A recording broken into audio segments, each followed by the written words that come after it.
kenapa filsafat untuk anak-anak itu diajarkan dan apa pentingnya?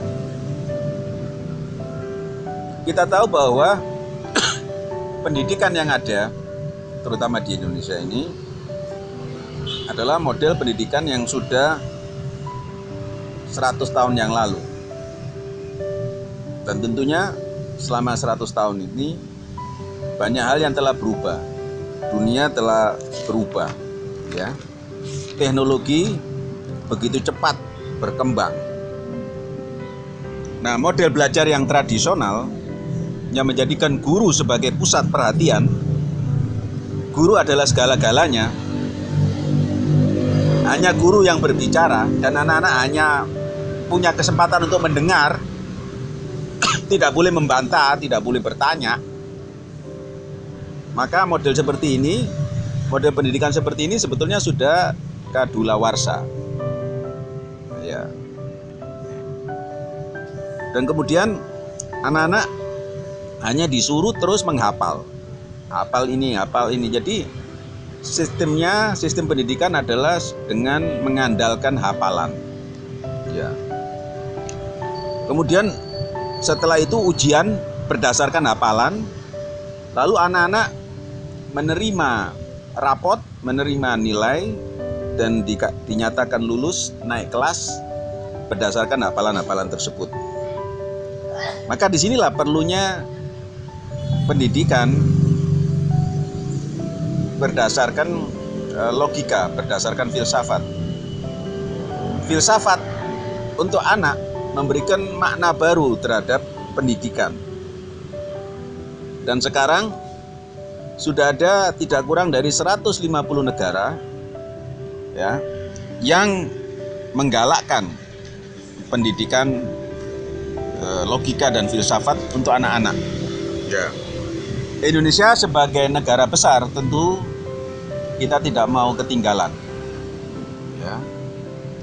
Dan kita harus melakukan sebuah gerakan filsafat dimulai dari anak-anak. Sudah lewat masa belajar dengan cara menghafal, ya, itu adalah model belajar komputer, dan itu tugasnya adalah tugas komputer, bukan tugas manusia. Manusia itu bukan komputer, manusia bukan mesin.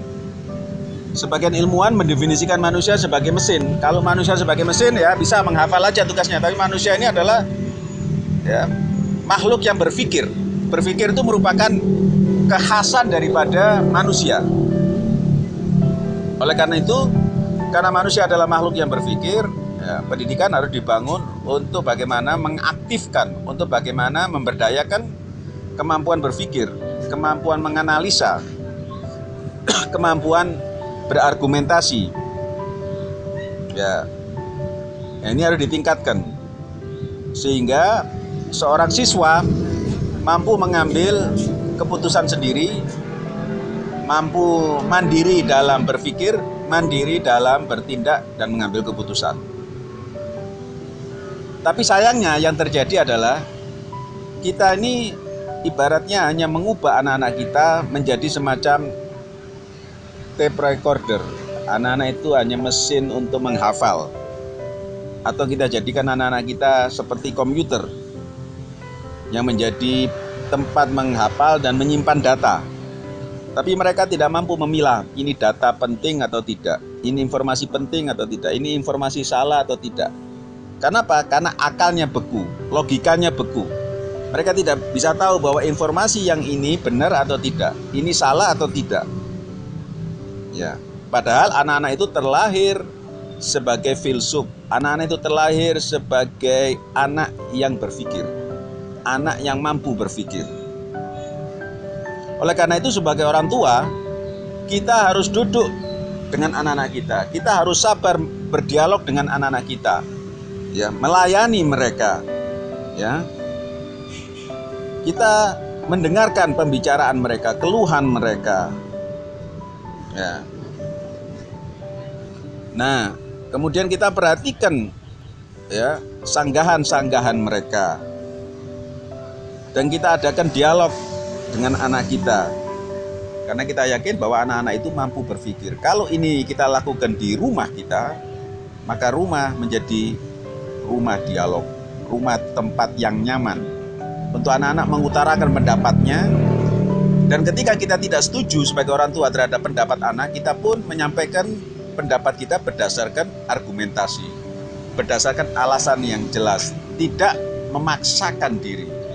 Tidak karena hegemoni orang tua, karena kekuatan orang tua. Yang penting anak harus nurut, anak harus mendengar. Anak tidak punya kesempatan untuk menyampaikan pendapatnya. Ini tentu orang tua yang otoriter.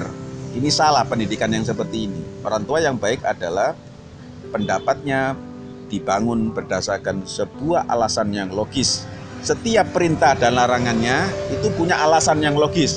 Kamu lakukan ini, misalnya kamu tidur jangan terlalu malam, karena nanti kalau kamu tidur terlalu malam, kamu nanti tidak bisa bangun pagi, kamu ketinggalan tugas-tugasmu, ya. Nah, itu kan ada alasannya logis kenapa orang tua melarang. Ya, begitu juga kamu ketika orang tua menyuruh sesuatu, itu juga ada alasan yang logis di balik menyuruhnya. Nah, ini ketika terjadi hubungan seperti ini, maka rumah akan kondusif dan anak-anak merasa nyaman dan betah di rumah. Terima kasih.